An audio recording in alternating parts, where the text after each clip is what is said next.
اللہ تعالی یسقون من رحیق المختوم الرحیق المختوم رابطہ عالم اسلامی مکہ مکرمہ کے زیر اہتمام منعقدہ سیرت نگاری کے عالمی مقابلہ میں اول آنے والی عربی کتاب کا اردو ترجمہ و تصنیف مولانا صفی الرحمن مبارک پوری۔ جنگ کی اجازت۔ ان پرخطر حالات میں جو مدینہ میں مسلمانوں کے وجود کے لیے چیلنج بنے ہوئے تھے اور جن سے عیاں تھا کہ قریش کسی طرح ہوش کے ناخن لینے اور اپنے تمرد سے باز آنے کے لیے تیار نہیں، اللہ تعالیٰ نے مسلمانوں کو جنگ کی اجازت فرما دی، لیکن اسے فرض قرار نہیں دیا۔ اس موقع پر اللہ تعالیٰ کا جو ارشاد نازل ہوا وہ یہ تھا: اذن للذین یقاتلون بانہم ظلموا وان اللہ علی نصرہم لقدیر۔ جن لوگوں سے جنگ کی جا رہی ہے انہیں بھی جنگ کی اجازت دی گئی کیونکہ وہ مظلوم ہیں اور یقیناً اللہ ان کی مدد پر قادر ہے۔ پھر اس آیت کے ضمن میں مزید چند آیتیں نازل ہوئیں جن میں بتایا گیا کہ یہ اجازت محض جنگ برائے جنگ کے طور پر نہیں بلکہ اس سے مقصود باطل کے خاتمے اور اللہ کے شعائر کا قیام ہے۔ چنانچہ آگے چل کر ارشاد ہوا: الذین ان مکناہم فی الارض اقاموا الصلاۃ وآتوا الزکاۃ وامروا بالمعروف ونہوا عن المنکر۔ جنہیں ہم اگر زمین میں اقتدار سونپ دیں تو وہ نماز قائم کریں گے، زکوٰۃ ادا کریں گے، بھلائی کا حکم دیں گے اور برائی سے روکیں گے۔ صحیح بات جسے قبول کرنے کے سوا چارہ کار نہیں یہی ہے کہ یہ اجازت ہجرت کے بعد مدینہ میں نازل ہوئی تھی، مکہ میں نازل نہیں ہوئی تھی۔ البتہ وقت نزول کا قطعی تعین مشکل ہے۔ جنگ کی اجازت تو نازل ہو گئی، لیکن جن حالات میں نازل ہوئی وہ چونکہ محض قریش کی قوت اور تمرد کا نتیجہ تھے، اس لیے حکمت کا تقاضا یہ تھا کہ مسلمان اپنے تسلط کا دائرہ قریش کی تجارتی شاہراہ تک پھیلا دیں جو مکے سے شام تک آتی جاتی ہے۔ اسی لیے رسول اللہ صلی اللہ علیہ وسلم نے تسلط کے اس پھیلاؤ کے لیے دو منصوبے اختیار کیے۔ نمبر 1، جو قبائل اس شاہراہ کے ارد گرد اس شاہراہ سے مدینہ تک کے درمیانی علاقے میں آباد تھے، ان کے ساتھ حلف دوستی و تعاون اور جنگ نہ کرنے کا معاہدہ۔ نمبر 2، دوسرا منصوبہ اس شاہراہ پر گشتی دستے بھیجنا۔ پہلے منصوبے کے ضمن میں یہ واقعہ قابل ذکر ہے کہ پچھلے صفحات میں یہود کے ساتھ کیے گئے جس معاہدے کی تفصیل گزر چکی ہے، آپ صلی اللہ علیہ وسلم نے عسکری مہم شروع کرنے سے پہلے اسی طرح کی دوستی و تعاون اور عدم جنگ کا ایک معاہدہ قبیلہ جہنیہ کے ساتھ بھی کیا۔ ان کی آبادی مدینہ سے 3 مرحلے پر 45 یا 50 میل کے فاصلے پر واقع تھی۔ اس کے علاوہ طلایہ گردی کے دوران بھی آپ صلی اللہ علیہ وسلم نے متعدد معاہدے کیے جن کا ذکر آئندہ آئے گا۔ دوسرا منصوبہ سرایہ اور غزوات سے تعلق رکھتا ہے جس کی تفصیلات اپنی اپنی جگہ آتی رہیں گی۔ سرایہ اور غزوات۔ جنگ کی اجازت نازل ہونے کے بعد ان دونوں منصوبوں کے نفاذ کے لیے مسلمانوں کی عسکری مہمات کا سلسلہ عملاً شروع ہو گیا۔ طلایہ گردی کی شکل میں فوجی دستے گشت کرنے لگے۔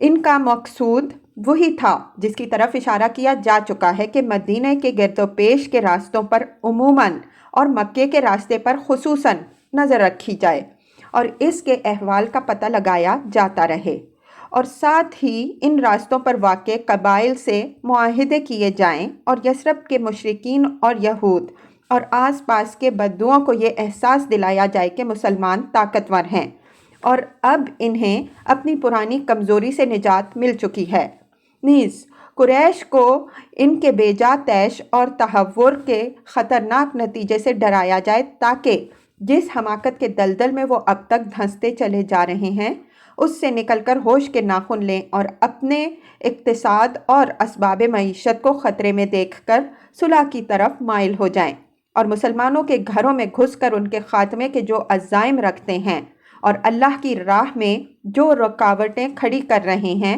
اور مکہ کے کمزور مسلمانوں پر جو ظلم و ستم ڈھا رہے ہیں ان سب سے باز آ جائیں اور مسلمان جزیرۃ العرب میں اللہ کا پیغام پہنچانے کے لیے آزاد ہو جائیں۔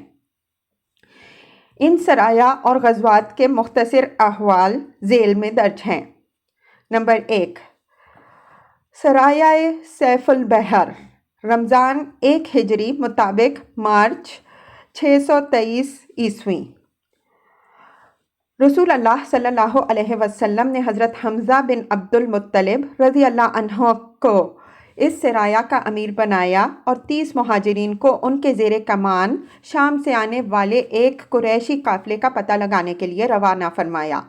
اس قافلے میں 300 آدمی تھے، جن میں ابو جہل بھی تھا۔ مسلمان ایز کے اطراف میں ساحل سمندر کے پاس پہنچے تو قافلے کا سامنا ہو گیا اور فریقین جنگ کے لیے صف آرا ہو گئے، لیکن قبیلہ جوہنیہ کے سردار مجدی بن عمر نے، جو فریقین کا حلیف تھا، دوڑ دھوپ کر کے جنگ نہ ہونے دی۔ حضرت حمزہ رضی اللہ عنہ کا یہ جھنڈا پہلا جھنڈا تھا جسے رسول اللہ صلی اللہ علیہ وسلم نے اپنے دست مبارک سے باندھا تھا۔ اس کا رنگ سفید تھا اور اس کے علمبردار حضرت ابو مرزت کناز بن حسین غنوی رضی اللہ عنہ تھے۔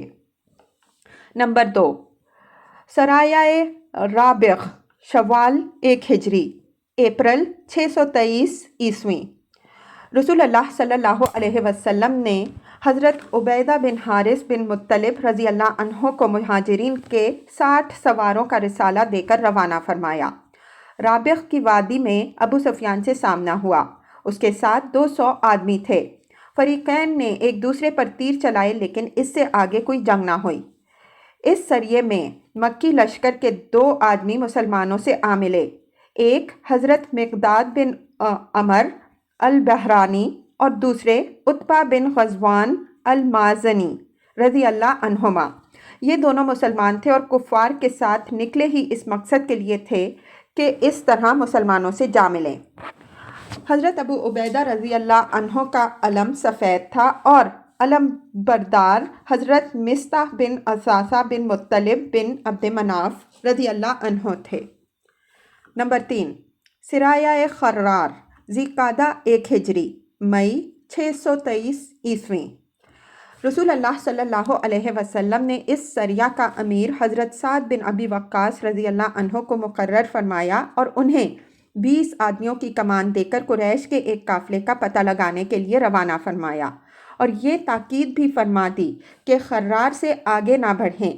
یہ لوگ پیدل روانہ ہوئے، رات کو سفر کرتے اور دن میں چھپے رہتے۔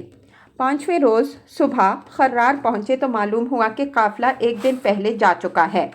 اس سریے کا علم سفید تھا اور علم بردار حضرت مقداد بن عمر رضی اللہ عنہ تھے۔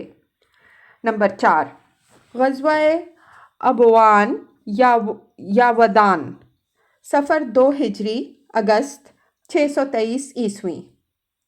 اس مہم میں 70 مہاجرین کے ہمراہ رسول اللہ صلی اللہ علیہ وسلم بنفس نفیس تشریف لے گئے تھے اور مدینے میں حضرت سعد بن عبادہ رضی اللہ عنہ کو اپنا قائم مقام مقرر فرما دیا تھا۔ مہم کا مقصد قریش کے ایک قافلے کی راہ روکنا تھا۔ آپ صلی اللہ علیہ وسلم ودان تک پہنچے، لیکن کوئی معاملہ پیش نہ آیا۔ اسی غزوہ میں آپ صلی اللہ علیہ وسلم نے بنو زمرہ کے سردار وقت عمر بن مخشی الزمری سے حلیفانہ معاہدہ کیا۔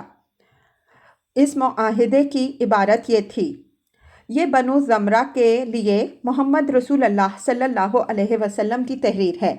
یہ لوگ اپنے جان اور مال کے بارے میں مامون رہیں گے، اور جو ان پر یورش کرے گا اس کے خلاف ان کی مدد کی جائے گی، الا یہ کہ یہ خود اللہ کے دین کے خلاف جنگ کریں۔ یہ معاہدہ اس وقت تک کے لیے ہے جب تک سمندر ان کو تر کرے، یعنی ہمیشہ کے لیے ہے، اور جب نبی صلی اللہ علیہ وسلم اپنی مدد کے لیے انہیں آواز دیں گے تو انہیں آنا ہوگا۔ یہ پہلی فوجی مہم تھی جس میں رسول اللہ صلی اللہ علیہ وسلم بذات خود تشریف لے گئے تھے اور 15 دن مدینے سے باہر گزار کر واپس آئے۔ اس مہم کے پرچم کا رنگ سفید تھا اور حضرت حمزہ رضی اللہ عنہ علم بردار تھے۔ نمبر 5 غزوہ بوات ربیع الاول 2 ہجری ستمبر 623 عیسوی۔ اس مہم میں رسول اللہ صلی اللہ علیہ وسلم 200 صحابہ رضی اللہ عنہم اجمعین کو ہمراہ لے کر روانہ ہوئے۔ مقصود قریش کا ایک قافلہ تھا جس میں امیہ بن خلف سمیت قریش کے 100 آدمی اور 2500 اونٹ تھے۔ آپ صلی اللہ علیہ وسلم رضوہ کے اطراف میں مقام بوات تک تشریف لے گئے، لیکن کوئی معاملہ پیش نہ آیا۔ اس غزوے کے دوران حضرت سعد بن معاذ رضی اللہ عنہ کو مدینے کا امیر بنایا گیا تھا۔ پرچم سفید تھا اور علم بردار حضرت سعد بن ابی وقاص رضی اللہ عنہ تھے۔ نمبر 6 غزوہ صفوان ربیع الاول سن 2 ہجری ستمبر 623 عیسوی۔ اس غزوے کی وجہ یہ تھی کہ کرز بن جابر فہری نے مشرکین کی ایک مختصر سی فوج کے ساتھ مدینہ کی چراگاہ پر چھاپا مارا اور کچھ مویشی لوٹ لیے۔ رسول اللہ صلی اللہ علیہ وسلم نے 70 صحابہ رضی اللہ عنہم اجمعین کے ہمراہ اس کا تعاقب کیا اور بدر کے اطراف میں واقع وادی صفوان تک تشریف لے گئے، لیکن کرز اور اس کے ساتھیوں کو نہ پا سکے اور کسی ٹکراؤ کے بغیر واپس آ گئے۔ اس غزوہ کو بعض لوگ غزوہ بدر اولیٰ بھی کہتے ہیں۔ اس غزوہ کے دوران مدینہ کی امارت زید بن حارثہ رضی اللہ عنہ کو سونپی گئی تھی۔ علم سفید تھا اور علم بردار حضرت علی رضی اللہ عنہ تھے۔ نمبر 7 غزوہ ذی العشیرہ جمادی الاول و جمادی الآخر سن 2 ہجری نومبر دسمبر 623 عیسوی۔ اس مہم میں رسول اللہ صلی اللہ علیہ وسلم کے ہمراہ 150 یا 200 مہاجرین تھے، لیکن آپ صلی اللہ علیہ وسلم نے کسی کو روانگی پر مجبور نہیں کیا تھا۔ سواری کے لیے صرف 30 اونٹ تھے، اس لیے لوگ باری باری سوار ہوتے تھے۔ مقصود قریش کا ایک قافلہ تھا جو ملک شام جا رہا تھا اور معلوم ہوا تھا کہ یہ مکہ سے چل چکا ہے۔ اس قافلے میں قریش کا خاصا مال تھا۔ آپ صلی اللہ علیہ وسلم اس کی طلب میں ذو العشیرہ تک پہنچے، لیکن آپ صلی اللہ علیہ وسلم کے پہنچنے سے کئی دن پہلے ہی قافلہ جا چکا تھا۔ یہ وہی قافلہ ہے جسے شام سے واپسی پر نبی صلی اللہ علیہ وسلم نے گرفتار کرنا چاہا تو یہ قافلہ تو بچ بچا کر نکل گیا، لیکن جنگ بدر پیش آ گئی۔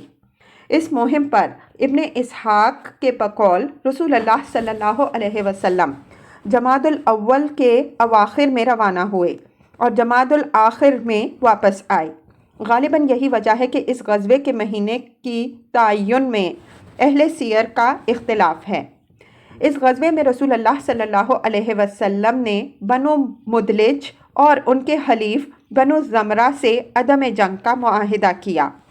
ایام سفر میں مدینہ کی سربراہی کا کام حضرت ابو سلمہ بن عبد الاسد مخزومی رضی اللہ عنہ نے انجام دیا۔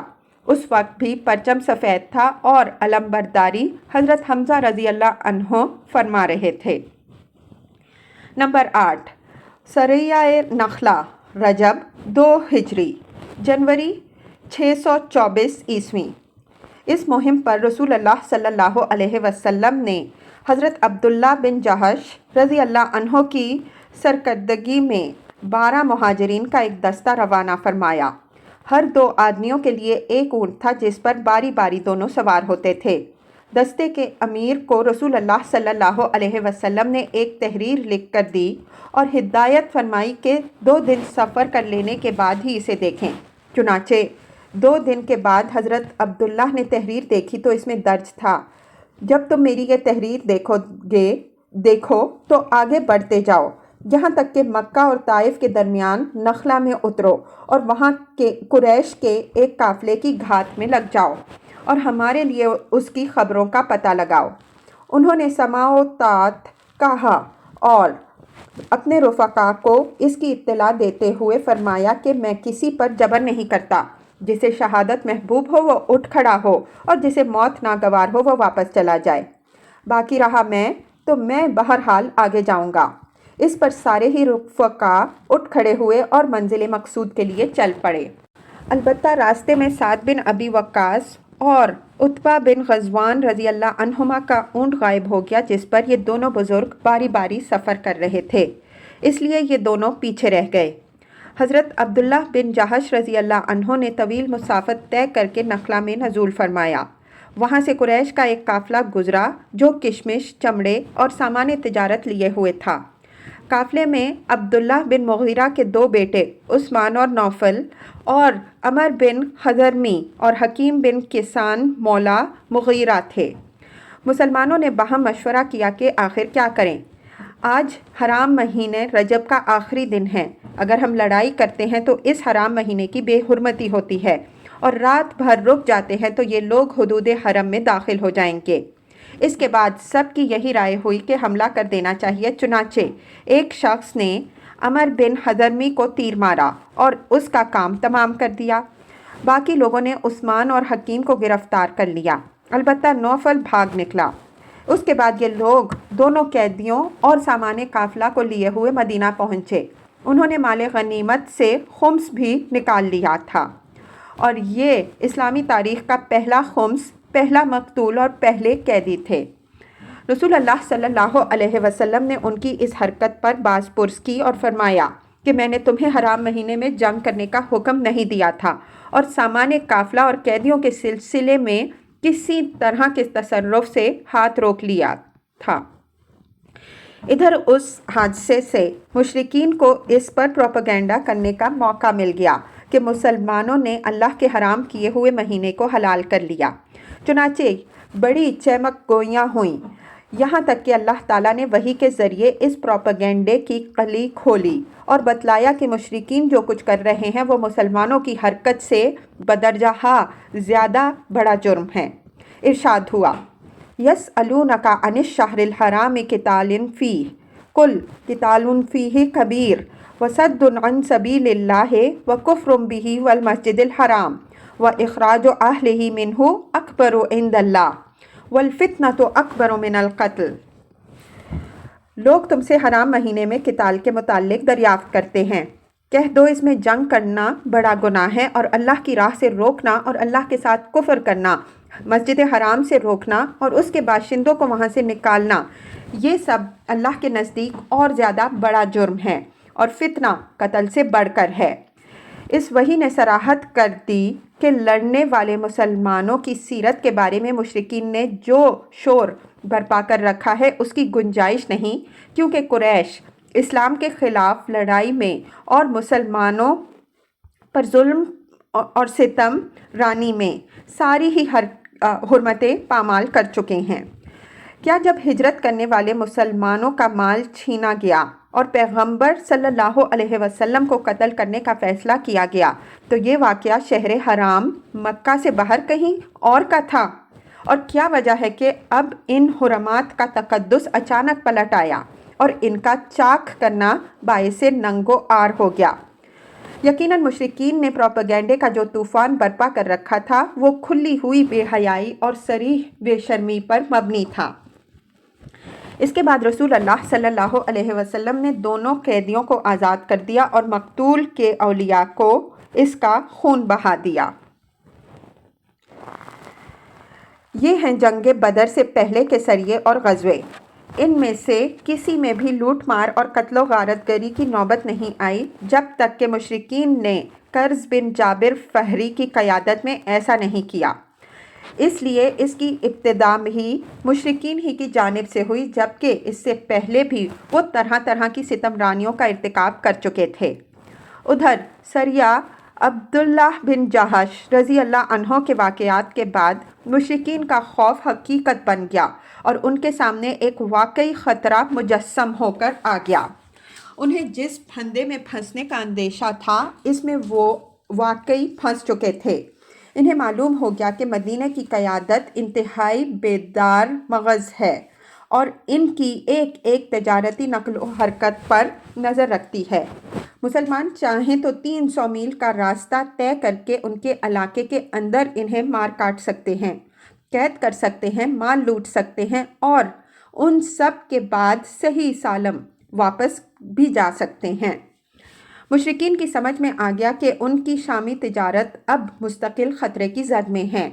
لیکن ان سب کے باوجود وہ اپنی حماقت سے باز آنے اور جوہینیہ اور بنو زمرہ کی طرح صلح و صفائی کی راہ اختیار کرنے کے بجائے اپنے جذبہ غیظ و غضب اور جوش بغض و عداوت میں کچھ اور آگے بڑھ گئے، اور ان کے صنادید و اکابر نے اپنی اس دھمکی کو عملی جامہ پہنانے کا فیصلہ کر لیا کہ مسلمانوں کے گھروں میں گھس کر ان کا صفایا کر دیا جائے۔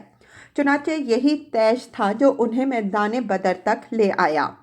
باقی رہے مسلمان تو اللہ تعالیٰ نے حضرت عبداللہ بن جہش رضی اللہ عنہ کے سریے کے بعد شعبان سن 2 ہجری میں ان پر جنگ فرض قرار دے دی اور اس سلسلے میں کئی واضح آیات نازل فرمائیں۔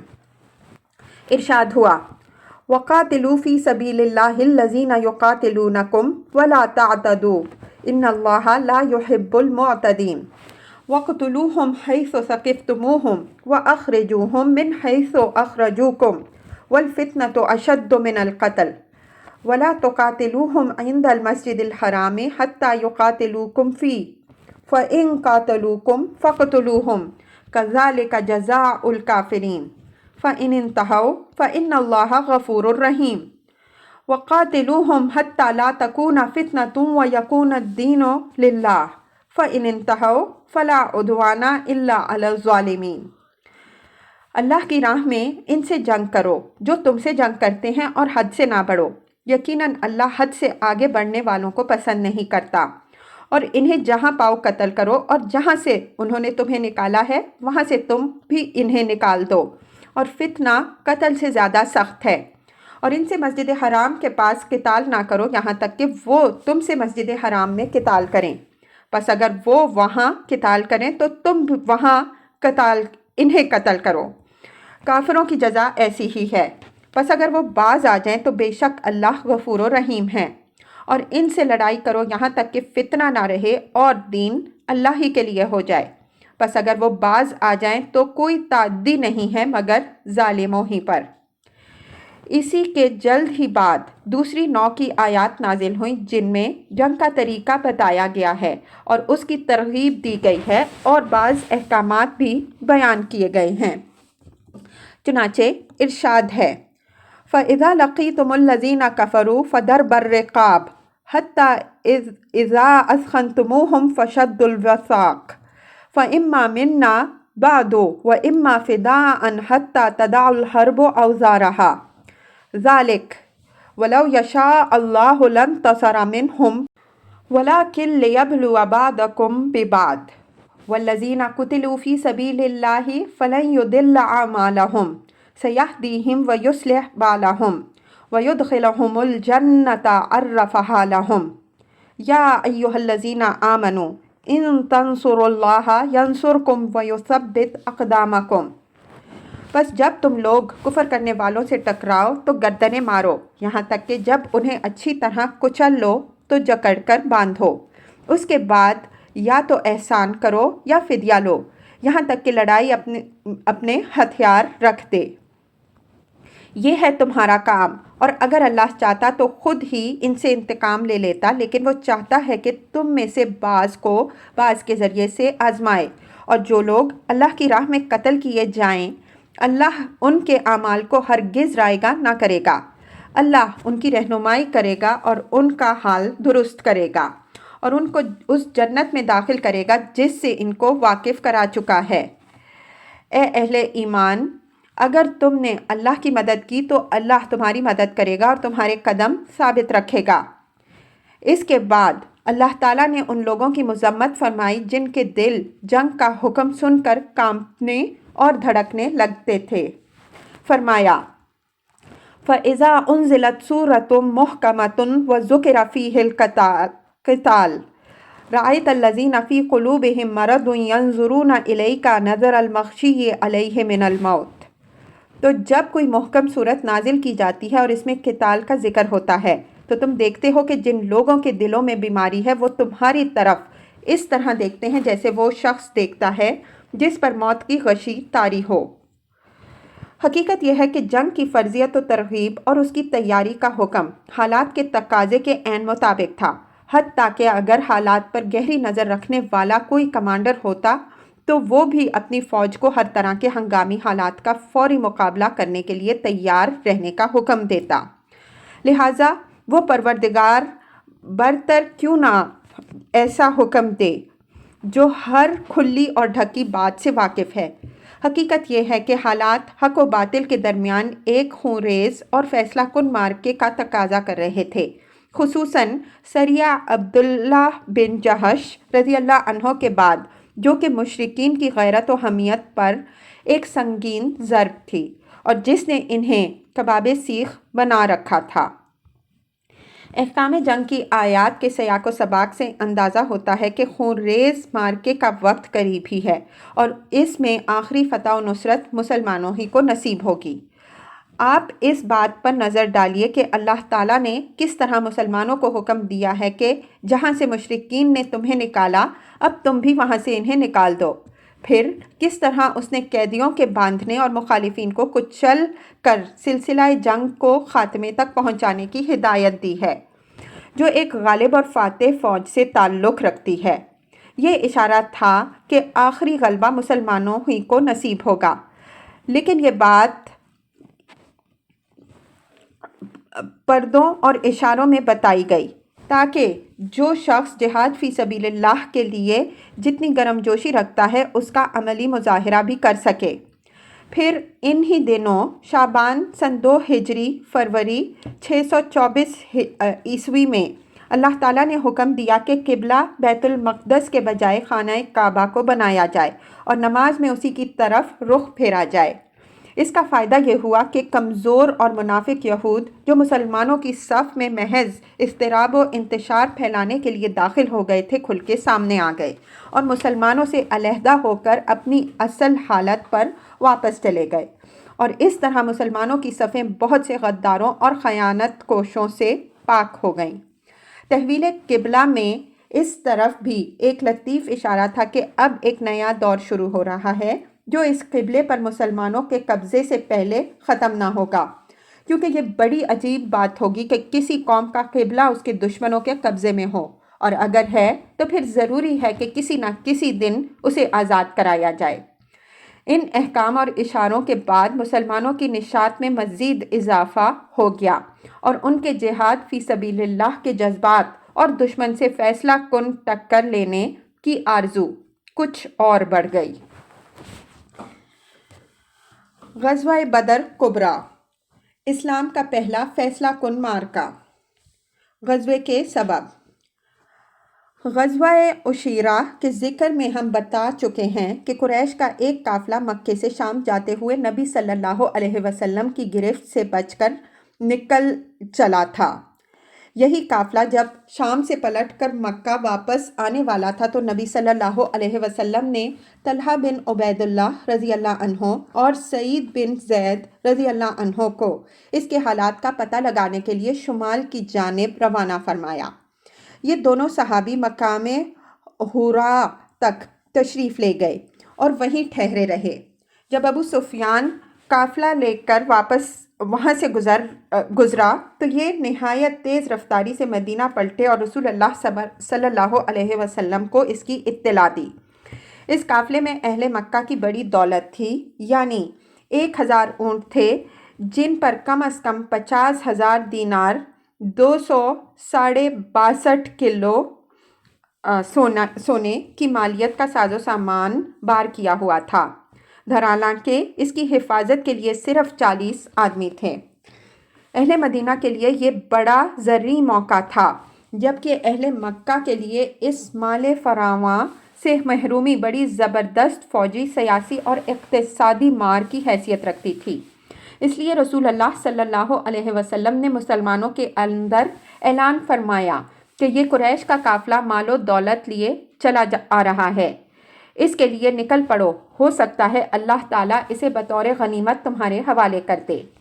لیکن آپ صلی اللہ علیہ وسلم نے کسی پر روانگی ضروری نہیں قرار دی، بلکہ اسے محض لوگوں کی رغبت پر چھوڑ دیا، کیونکہ اس اعلان کے وقت یہ توقع نہیں تھی کہ قافلے کے بجائے لشکر قریش کے ساتھ میدان بدر میں ایک نہایت پرزور ٹکر ہو جائے گی، اور یہی وجہ ہے کہ بہت سے صحابہ کرام رضی اللہ عنہم اجمعین مدینہ ہی میں رہ گئے۔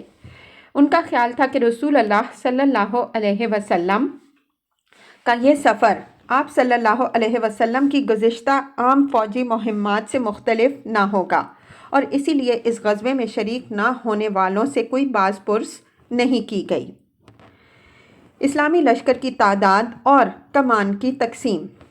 رسول اللہ صلی اللہ علیہ وسلم روانگی کے لیے تیار ہوئے تو آپ صلی اللہ علیہ وسلم کے ہمراہ کچھ اوپر 300 افراد تھے، یعنی 313 یا 314 یا 317، جن میں سے 82 یا 83 یا 86 مہاجر تھے اور بقیہ انصار۔ پھر انصار میں سے 61 قبیلہ اوس سے تھے اور 70 قبیلہ خزرج سے۔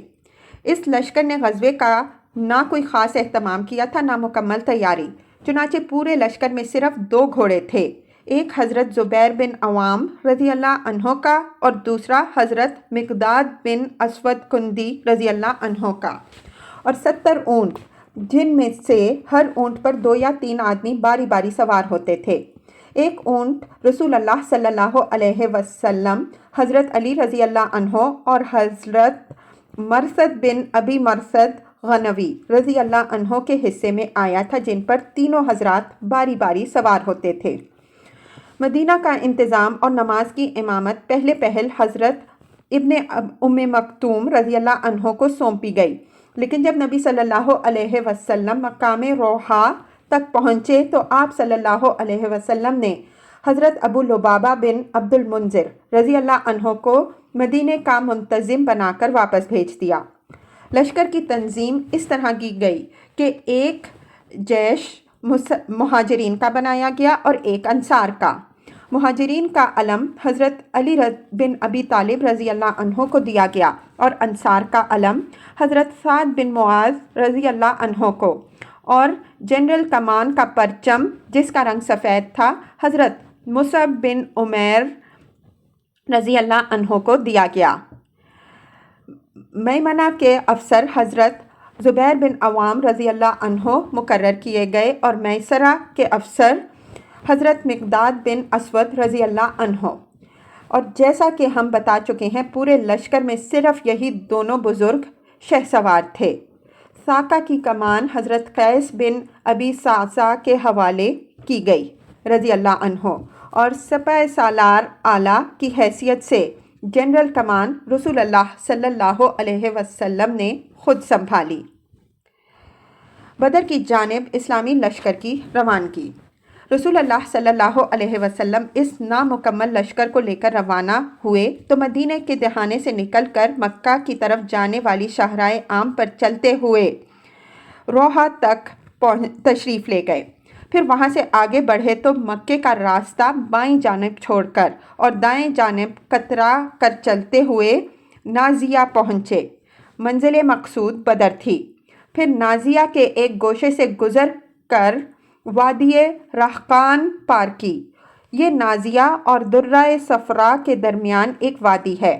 اس وادی کے بعد درہ صفرا سے گزرے، پھر درے سے اتر کر وادی صفرا کے قریب جا پہنچے اور وہاں سے قبیلہ جوہنیہ کے 2 آدمیوں یعنی بسیس بن عمر اور عدی بن ابی زغبار کو قافلے کے حالات کا پتہ لگانے کے لیے بدر روانہ فرمایا۔ مکے میں خطرے کا اعلان۔ دوسری طرف قافلے کی صورتحال یہ تھی کہ ابو سفیان جو اس کا نگہبان تھا حد درجے محتاط تھا۔ اسے معلوم تھا کہ مکے کا راستہ خطروں سے پر ہے، اس لیے وہ حالات کا مسلسل پتہ لگاتا رہتا تھا اور جن قافلوں سے ملاقات ہوتی تھی ان سے کیفیت دریافت کرتا رہتا تھا۔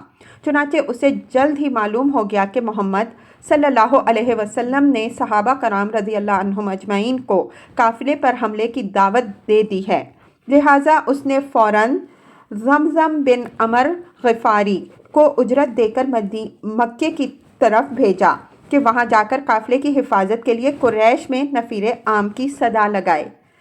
زمزم نہایت تیز رفتاری سے مکہ آیا اور عرب دستور کے مطابق اپنے اونٹ کی ناک چیری، کجا وہ الٹا، کرتا پھاڑا اور وادی مکہ میں اسی اونٹ پر کھڑے ہو کر آواز لگائی، اے جماعت قریش،